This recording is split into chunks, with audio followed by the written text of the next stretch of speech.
வணக்கம். வள்ளுவர் வாசகர் வட்டத்திலிருந்து உங்கள் இனிய கண்ணன். தென்னாடுடைய சிவனே போற்றி, எந்நாட்டவர்க்கும் இறைவா போற்றி. எங்கள் வாழ்வும் எங்கள் வளமும் அங்காத தமிழ் என்று சங்கே முழங்கு.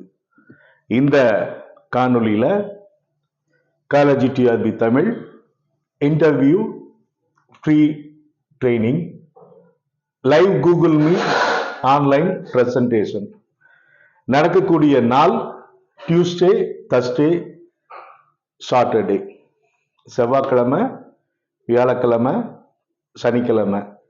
ஏற்கனவே ஒரு கிளாஸ் போயிடுச்சு. 15ஆம் தேதி ஸ்டார்ட் பண்ணோம். ஜனவரி 15th இருந்து கிளாஸ் போய்கிட்டு இருக்கு. சரிங்க சார், இது ரெகுலரா கேட்கறது. இந்த இன்டர்வியூக்கு எப்படி நீங்க சொல்லி கொடுப்பீங்க அப்படின்னா, ஆக்சுவலா இது கிளாஸ் மாதிரி எல்லாம் கிடையாது. சரி, அப்ப எப்படித்தான் சொல்லி தருவீங்க அப்படின்னா, ஃபர்ஸ்ட் இன்டர்வியூல எப்படி கேள்வி கேட்பாங்க அப்படின்னு நான் சொல்லிடுறேன். இப்ப இன்டர்வியூல கிட்டத்தட்ட 15 மதிப்பெண்கள் இருக்கு. குறைந்தபட்சம் ஒரு கேள்விக்கு ஒரு மதிப்பெண் வச்சாலும் 15 கேள்விகள் கண்டிப்பாக கேட்க வாய்ப்புண்டு.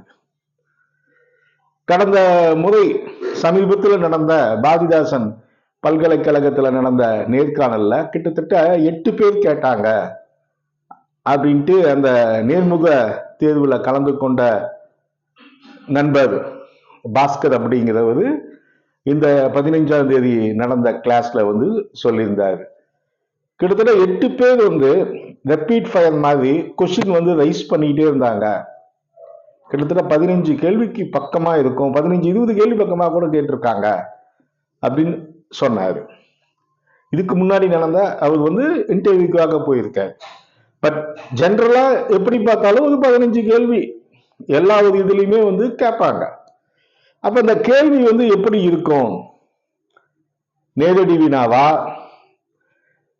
இல்ல ஒரு கருத்தை விளக்குவதாக உள்ள வினாவா?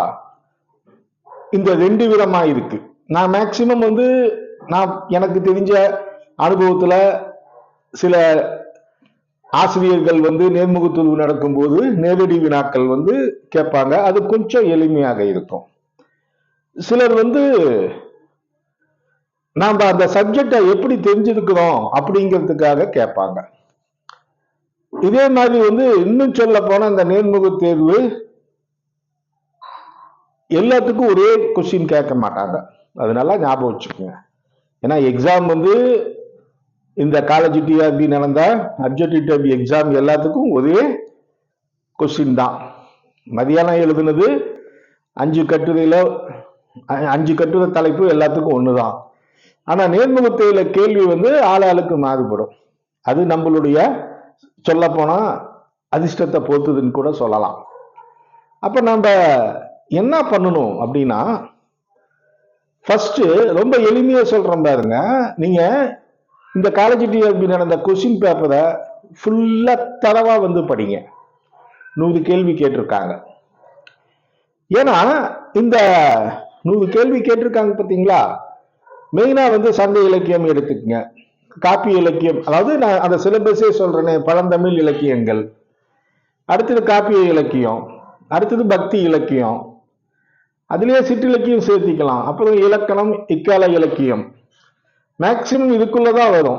இந்த தமிழக வரலாறு, தொல்லியல் இதெல்லாம் கேட்க வாய்ப்புகள் கம்மி அப்படின்னு என்னுடைய மனசு சொல்லுது. ஏன்னா மெயினா தமிழாசிரியர்கள் தான் கல்லூரியில இருக்கக்கூடிய பேராசிரியர்கள், பல்கலைக்கழகத்துல பணியாற்றியவர்கள், ஓய்வு பெற்றவங்க, இந்த மாதிரி ஆட்கள் எடுக்கும்போது அவங்களுக்கு மெயினா சங்க இலக்கியம், ஐ மீன் பழந்தமிழ் இலக்கியம் அப்படி வச்சுக்கலாம். சங்க இலக்கியம்னா 8 தொகை 10 பாட்டு, அப்புறம் 14 கீழ்கணக்கு நூல்கள், காப்பியம், பக்தி இலக்கியம், அப்புறம் இலக்கணம், இக்கால இலக்கியம், இந்த இதுக்குள்ளதான் மேக்சிமம் கேட்க வாய்ப்பு உண்டு.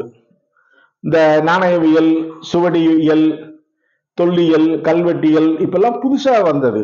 அது கேட்கக்கூடாதுன்னு கிடையாது, அதுவும் தெரிஞ்சு வச்சுக்கலாம். ஆனா கீ ரிசல்ட் ஏரியாம்பா, கீ ரிசல்ட் ஏரியான்னு பேரு. அந்த கீ ரிசல்ட் ஏரியாங்கிறது இந்த 3 தான், இந்த நான் சொன்னதுதான். அப்ப இந்த கொஸ்டின்ஸ் நம்ம கேட்டாங்க பாத்தீங்களா. இப்ப ஃபார் எக்ஸாம்பிள் வந்து இந்த பக்தி இலக்கியத்துல வந்து ஒரு கேள்வி கேட்டிருக்காங்க. சாலோகம், சாமீபம், சாரூபம், சாயுஜ்யம் அப்படின்னு ஒரு கேள்வி கேட்டிருக்காங்க. இன்கேஸ் அந்த கொஸ்டின் எடுத்தவர், இந்த காலேஜ் டிஆர்பிக்கு அந்த கொஸ்டின் எடுத்தவர் வந்திருந்தாருன்னு வச்சுக்கோங்க, கண்டிப்பா அதை கேட்க வாய்ப்பு உண்டு. எப்படி கேட்பாங்கன்னா, இந்த சாலோகம், சாமீபம், சாரூபம், சாயுஜ்யம் அப்படிங்கிறது சைவ சித்தாந்த நெறிகள்ல வந்து சொல்லப்படக்கூடியது. 4 விதமான பதவி, இந்த சரியை, கிரியை, யோகம், ஞானம், இது சைவ சித்தாந்த நெறிகள். இந்த 4 வகை மார்க்கத்துக்கும் 4 வகை லோகம் வந்து சொல்லப்படுது ஆச்சுங்களா.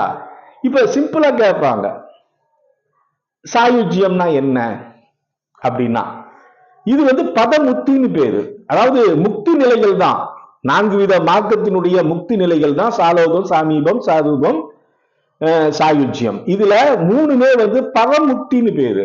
சாயுஜ்யம் மட்டும் பதமுக்தி ஆச்சுங்களா. சாயுஜ்யம்னா என்ன? 4 வகை முக்தியில சாயுஜ்யம்ங்கிறது எந்த விதமான முக்தி அப்படின்னு கேட்கலாம். கண்டிப்பா கேட்க வாய்ப்பு உண்டு. ஏன்னா அந்த கேள்வி எடுத்திருந்தா இப்ப நீங்க வந்து அந்த பொறுத்துக்களை கேட்டிருக்காங்க. இந்த மாதிரி அந்த இதை வந்து கொஞ்சம் டெப்தா பாருங்க. அந்த கூற்று காரணம் எல்லாம் கொடுத்தாங்க பாத்தீங்களா, அந்த மாதிரியே கேட்கலாம். இப்ப மாட்டு இலக்கணத்துல வந்து மாட்டு அப்படின்னு ஒரு சொல்லாட்சி இருக்கு. அந்த மாட்டுங்கிறது வந்து தொல்காப்பியனுடைய இலக்கிய கொள்கையில அது ஒண்ணு. இந்த இப்படியே கேட்கலாம், தொல்காப்பியது இலக்கிய கொள்கையில ஒன்றான மாட்டு என்ற கொள்கையை வழக்கிற்கு கொண்டு வந்தவர் யார்? நச்சினார்க்கினியர் தான். அதாவது அவங்க அதிகமா பயன்படுத்தி இருக்காரு. இது அந்த சமயத்துல நமக்கு மறந்து போயிடுவோம். நாம அந்த கூற்று படிச்சிருப்போம், காரணம் படிச்சிருப்போம், இந்த மாதிரி கேட்கவும் வாய்ப்பு உண்டு. அதனால அந்த கொஸ்டின்ல இருக்கக்கூடியது எல்லாமே புத்தகத்தை வச்சு கண்டுபிடிச்சு ஃபுல்லா வந்து தரவு பண்ணீங்க. இது வந்து ஃபர்ஸ்ட் ஸ்டெப். நெக்ஸ்ட், உங்களுடைய ஸ்ட்ரென்த் என்ன, வீக்னஸ் என்ன. சப்போஸ் இப்ப நான் வந்து இன்டர்வியூ பண்றேன், சார் உங்களுக்கு என்ன சார் பிடிக்கும் அப்படின்னு நான் கேட்கிறேன். எனக்கு சங்க இலக்கியம் பிடிக்கும் அப்படிங்களா. 8 தொகையா 10 பாட்டா அப்படின்னா நீங்க வந்து 8 தொகை அப்படின்னு சொல்றாங்க. திடீர்னு ஒரு பாட்டு இருக்கு, யாயும் யாயும் யாரோகியரோ எந்த நொந்தியும் எம்முது கேளீர். இந்த பாட்டு யார் கூற்று பாட்டு? சிம்பிளா தான் இருக்கும் கேள்வி. சினிமாவில் இது வந்து தலைவி பாடுற மாதிரி இருக்கும், ஆனா இது வந்து தலைவன் கூற்று பாட்டு. இந்த மாதிரி வந்து டக்கு டக்கு டக்குன்னு கேட்பாங்க. அதே மாதிரி வந்து உங்களுக்கு கொஞ்சம் டிஸ்கிரிப்டிவா கேட்கலாம், உங்களுடைய கம்யூனிகேஷன் ஸ்கில் எப்படி இருக்கு அப்படிங்கிறப்ப வந்து சார் உங்களுக்கு இதுல சங்க இலக்கியத்துல 8 தொகை வந்து பிடிக்குதா அப்படின்னு சொல்லும்போது, சங்க இலக்கியத்துல 5 நூற்றுல மருதத்தினுடைய சிறப்புகளை பற்றி கொஞ்சம் சொல்லுங்க பார்க்கலாம். அப்ப நீங்க டக்குன்னு கடகடன்னு சொல்லணும். அந்த மருதத்திணைய வந்து யாரு ஓரம்போகியார் வந்து சொல்லியிருக்காரு. சேர மன்னர்களுடைய சிறப்பு, முதல்ல அந்த மன்னனை வாழ்த்தி வருது, வயலை வாழ்த்தி பாடுறாங்க, நெல்லை வாழ்த்தி பாடுறாங்கன்னு பட்டு பட்டு பட்டு பட்டுன்னு சொல்லணும். 5 நூற்றுல மருத எந்த எல்லாமே வந்து குறிஞ்சியத்தான் ஃபோக்கஸ் பண்ணாங்க, மருதத்திணைய வந்து இவர் வந்து வச்சிருக்காரு அப்படின்னு வந்து ஆரம்பிச்சு இதெல்லாம் சொல்லணும். இது எல்லாமே வந்து நாங்க ட்ரெயின் பண்ணி விடுவோம் ஆச்சுங்களா. இந்த மாதிரி இந்த அப்ப வந்து உங்களுக்கு 2 விதமான கேள்வி, ஒண்ணு நேரடி வினா, இன்னொன்னு இது வந்து கட்டுரை வினான்னு சொல்லக்கூடாது, கொஞ்சம் 2 மார்க் வினா 5 மார்க் வினான்னு வச்சுக்கலாம். நாம எழுதும் போது கொஞ்சம் என்னன்னா டிஸ்கிரிப்டிவ் பேட்டர்ன் வந்து கொஸ்டின்ஸ். பாரதியார் வந்து பாரதிதாசன்ல இருந்து எப்படிப்பா வேறுபடுறாரு, பாரதியாரனுடைய கவிதைகள் பாரதிதாசன் கவிதைகளுக்கும் உள்ள வேறுபாட்டை கொஞ்சம் உங்களால சொல்ல முடியுமா? இந்த கேள்வி கூட நாங்க கேட்டிருந்தோம். அப்ப நீங்க கிளியர் கட்டா சொல்லணும். அப்ப உடனே பாரதியார் வந்து தேசிய கவிஞருங்க, பாரதிதாசன் புரட்சி கவிஞர், இது சொல்லக்கூடாது. இது ஒண்ணு வேற்றுமை கிடையாது. பாரதியார் வந்து தேச ஒற்றுமையோட கடவுள் பக்தியும் அவருடைய பாடல்கள் அதிகம். ஆனா பாரதிதாசன் பாடல்ல பெண் சமூக ஒற்றுமையும் கடவுள் விடுதலை கிடையவே கிடையாது. சரி, கடவுள் வாழ்த்து அவர் பாட்டுல இல்லவே இல்லை. அடிப்படை வித்தியாசம். பாரதியாருக்கு கடவுள் பிடிக்கும், பாரதிதாசனுக்கு கடவுள் பிடிக்காது. ஏன்னா அவர் பெரியார் கொள்கையில இருந்தவர். இப்படி உங்களுக்கு அடிப்படையான விஷயங்கள் எல்லாமே தெரியணும். நீங்க சொல்லக்கூடிய கேள்விக்கு அழகாக அந்த இடத்துல பதில் அளிக்கணும். இதுக்கு எல்லாமே நாங்க ஃபுல்லா ட்ரெயின் பண்றோம். அடுத்தது இண்டிவிஜுவல் அட்டென்ஷன் அப்படின்னு நான் சொல்லியிருக்கேன். அப்படின்னா என்ன அப்படின்னா, சார் கிட்டத்தட்ட நீங்க எத்தனை பேர் இந்த ஏற்கனவே எங்களுடைய ஸ்டூடெண்ட் ஒரு 40-50 பேர் இருக்காங்க எங்க கிட்ட. ஏற்கனவே காலேஜ் டிஆர்பிக்காக படிச்சவங்க ஒரு 40-50 பேர் இருக்காங்க. புதுசா இந்த ட்ரைனிங்காக ஜாயின் பண்ணியிருக்காங்க. இதுல இண்டிவிஜுவல் அட்டென்ஷன் என்னன்னா, இந்த ட்ரைனிங் பொறுத்தவரைக்கும் 19 ரூபாய் எல்லாத்துக்கும் ஒன்னா கொடுக்க முடியாது. நான் ஒரு 4ஆ பிரிச்சிருக்கேன். ஃபர்ஸ்ட் கவர்மெண்ட் ஜிஎல், அதாவது கெஸ்ட் லெக்சரரா இருக்காங்க பாத்தீங்களா, கேட்டகரி 1. அடுத்தது கவர்மெண்ட் ஜிஎல், பிரைவேட் ஜிஎல், அதாவது கல்லூரியில உதவி பேராசிரியர், ஐ மீன் கெஸ்ட் லெக்சரரா ஒர்க் பண்றாங்க, பிரைவேட்ல ஒர்க் பண்றாங்க.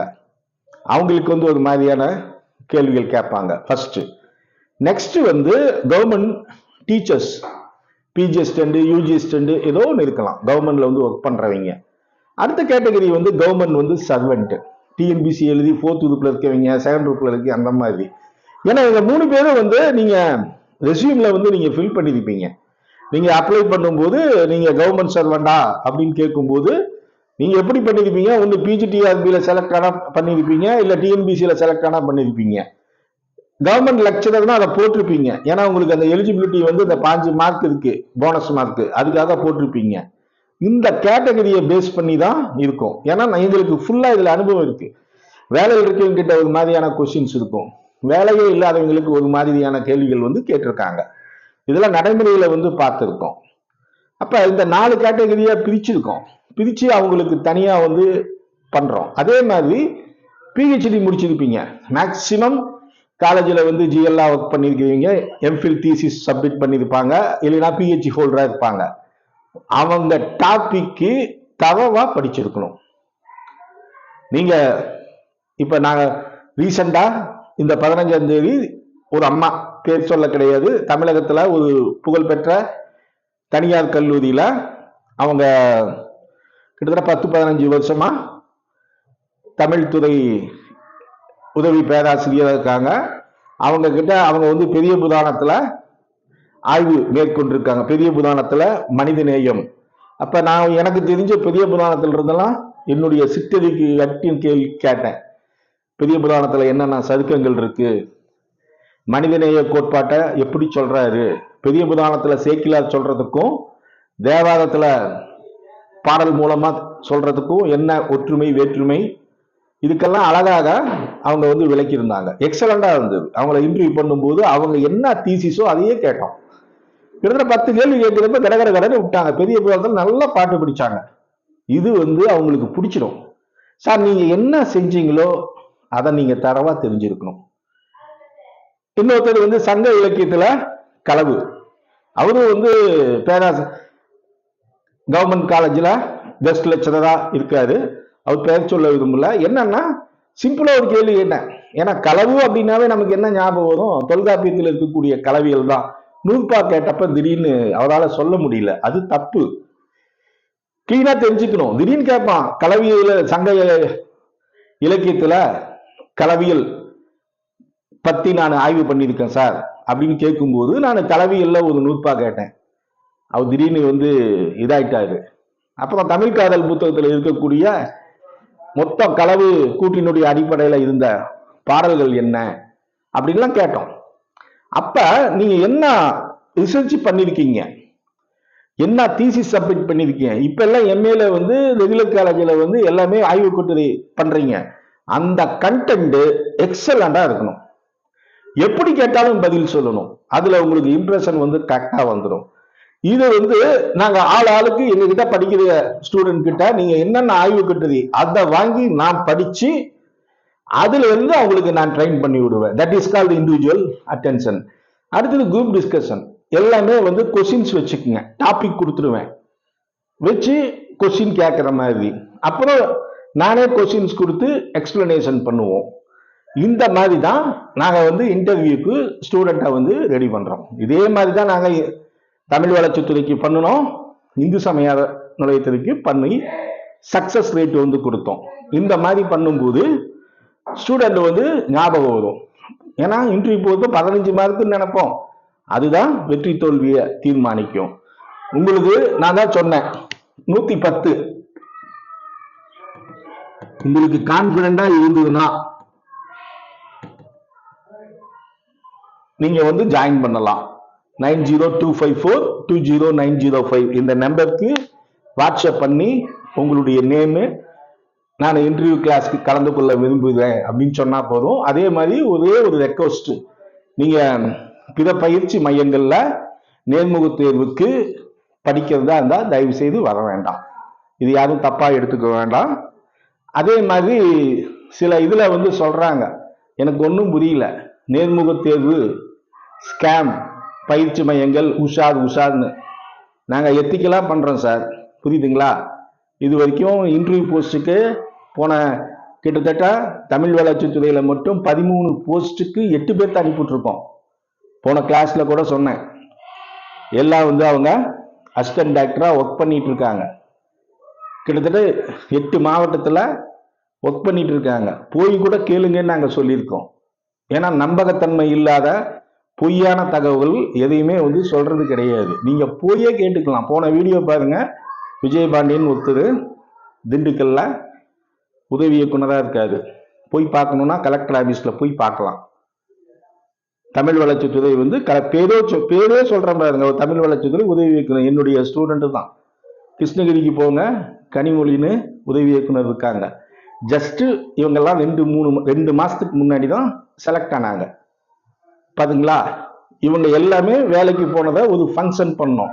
அதை கூட டிஸ்கிரிப்ஷன்ல கொடுக்குறேன், அதை கூட வந்து பாருங்க.